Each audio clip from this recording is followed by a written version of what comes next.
Assalamualaikum para siswa sekalian. Jumpa lagi kita di MN Channel membahas materi PPKN.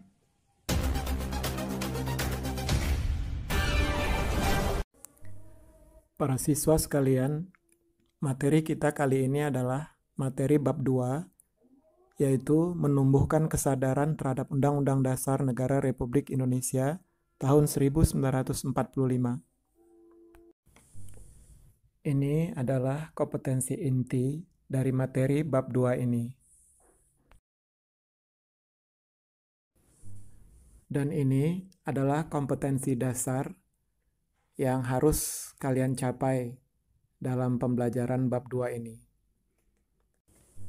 Yang akan kita pelajari pada pertemuan kali ini adalah bagian pertama dari KD 3.2, yaitu indikator yang pertama, menjelaskan kedudukan dan makna pembukaan Undang-Undang Dasar Negara Republik Indonesia tahun 1945. Dan yang kedua, menelaah makna hubungan pembukaan Undang-Undang Dasar Negara Republik Indonesia tahun 1945 dan Proklamasi Kemerdekaan. Pembukaan Undang-Undang Dasar 1945. Para siswa sekalian, kita akan mulai kedudukan pembukaan Undang-Undang Dasar 1945. Undang-Undang Dasar 1945 merupakan hukum dasar tertulis. Jadi, hukum dasar tertulis.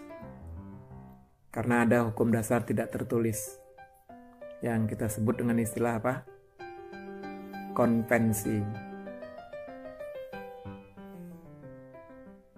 Sebagai hukum dasar, Undang-Undang Dasar 1945 merupakan sumber hukum bagi peraturan perundang-undangan dan merupakan hukum tertinggi dalam tata urutan peraturan perundang-undangan di Indonesia. Jadi Undang-Undang Dasar 1945 adalah hukum tertinggi dalam tata urutan peraturan perundang-undangan di Indonesia. Tata urutan peraturan perundang-undangan seperti yang sudah kalian ketahui.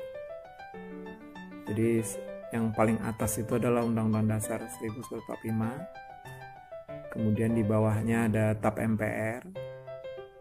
Di bawahnya lagi ada Undang-Undang atau Perpu.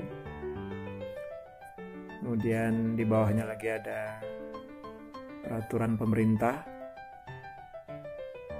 Kemudian Peraturan Presiden.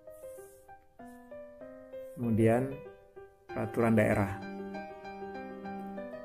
Jadi dalam tata urutan peraturan perundang-undangan itu, Undang-Undang Dasar 1945 berada di puncak sebagai hukum tertinggi. Jadi dia merupakan sumber hukum. Jadi hukum-hukum yang lain itu harus berdasarkan dan tidak boleh bertentangan dengan Undang-Undang Dasar 1945.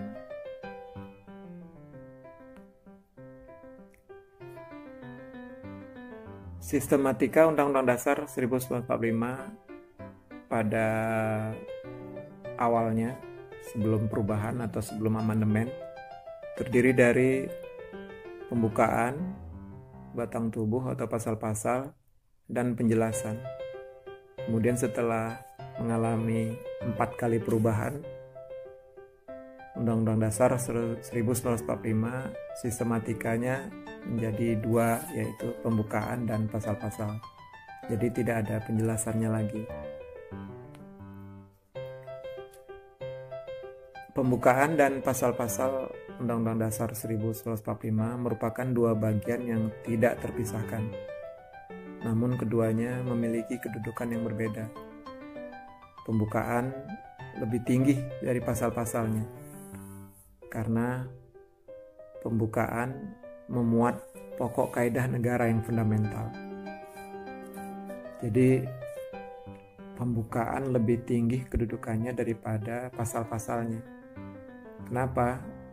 Karena di dalam pembukaan terdapat pokok kaidah negara yang fundamental. nanti akan kita jelaskan di bagian selanjutnya.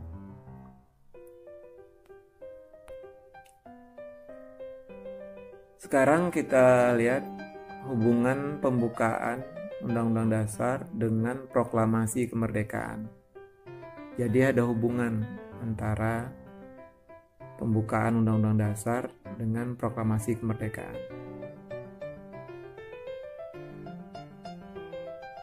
Pembukaan Undang-Undang Dasar 1945 memiliki hubungan yang erat dengan proklamasi kemerdekaan. Teks proklamasi kemerdekaan terdiri dari dua kalimat singkat, yaitu kalimat pertama dan kalimat kedua. Kalimat pertama berisi pernyataan kemerdekaan bangsa Indonesia. Ya, kami bangsa Indonesia dengan ini menyatakan kemerdekaan Indonesia. Itu adalah kalimat pertama, teks proklamasi. Jadi isinya itu adalah pernyataan kemerdekaan. Kemudian kalimat kedua berisi tindakan yang harus segera dilakukan dengan adanya pernyataan kemerdekaan tersebut. Nah, kita akan lihat apa hubungan kedua kalimat proklamasi ini dengan pembukaan Undang-Undang Dasar 1945 yang terdiri dari 4 alinea itu kan.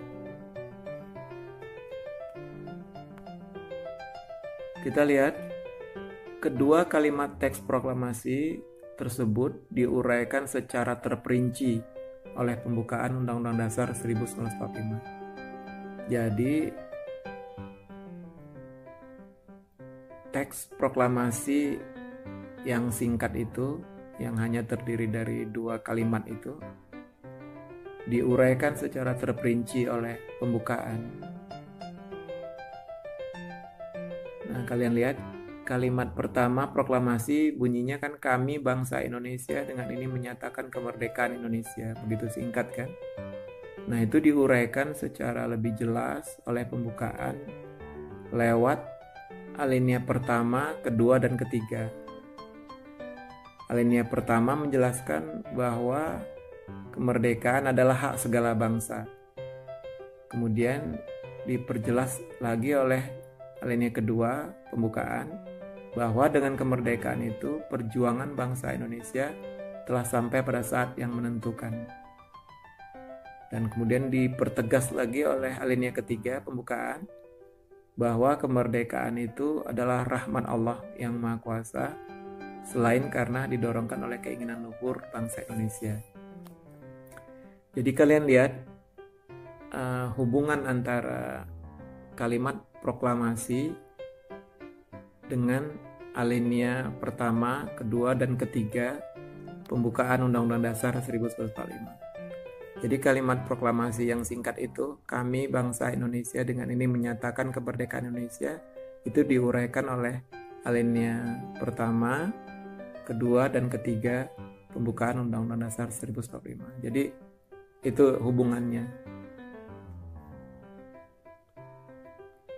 Selanjutnya kita lihat kalimat kedua proklamasi yang berbunyi, hal-hal yang mengenai pemindahan kekuasaan dan lain-lain diselenggarakan dengan cara seksama dan dalam tempo yang sesingkat-singkatnya. Nah, kalimat kedua ini diuraikan, dijelaskan oleh alinea keempat, pembukaan. Ya, jadi di dalam alinea keempat, pembukaan Undang-Undang Dasar 45 itu dijelaskan apa-apa saja yang harus dipersiapkan karena adanya pemindahan kekuasaan dan lain-lain.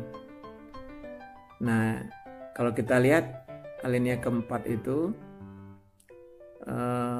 dijelaskan untuk pemindahan kekuasaan dan lain-lain seperti adanya Undang-Undang Dasar yang di dalamnya ada pembukaan, kemudian apa yang menjadi tujuan negara, dan bentuk pemerintahan, juga dasar negara. Ini nanti akan kita uraikan.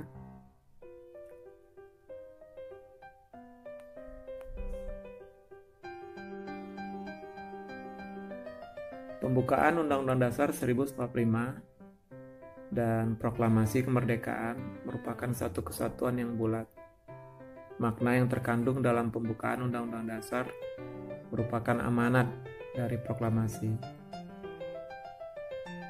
Bahkan alasan berdirinya Negara Kesatuan Republik Indonesia tanggal 17 Agustus 1945 dapat dipahami dengan cara mengkaji pembukaan Undang-Undang Dasar.